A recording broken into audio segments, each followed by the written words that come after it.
काजी जादव जी का विचार बा? हम रौरा हाथ में आवे वाला नहीं खे। जाने हम बारूद हैं बारूद, हमें छूने की कोशिश करोगे तो जल जाओगे।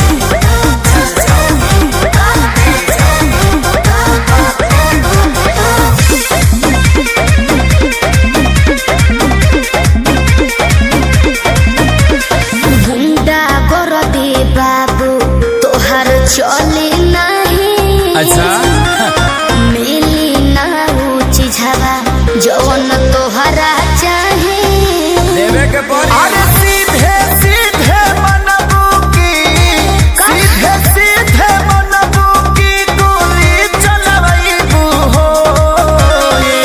नाच के मलकिनी जी कहाँ नाच के जईबू हो। कहियो ना कहियो जानो जी के छाछी मयईबू हो। नाच के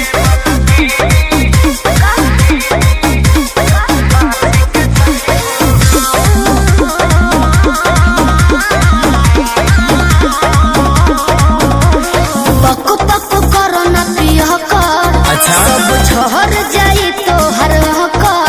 अरे चला देखो थोड़े देर में ठीक हो जाइबो। पक पक करो ना पिया कर, सब झहर जाई तो हर कर। जाने हल्का मिलना यही रान के। अच्छा आज रात भना चाहब तो है बांध के। आयो दादा ढेर मत फेंको। सुना हाथ काथा पाथा ऐसन, हाथ काथा पाथा ऐसन कतही न पैबू हो। नाच के मलकिनी यस कहाँ नाच के जईबू हो। कहियो ना कहियो जानो जी के छाछी मयईबू हो। देख लेम तारा।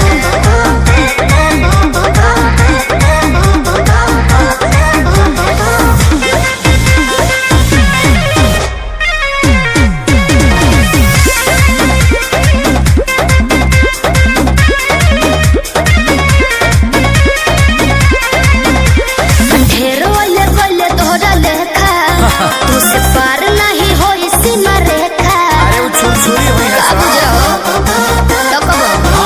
अरे ढेरो ले गले तोहरा लेखा, तुझसे पार नहीं होई सीमा रेखा। कल के 2 रुपया के सामान हो, चाहे करे लुए तना गुमान हो। तो रही ना हमरो हिंग रही खेसारी 20 साल के आगे, खेसारी 20 साल के आगे का भाव देखैबू हो। नाच के मलकिनी का हो कहाँ नाच के जईबू हो।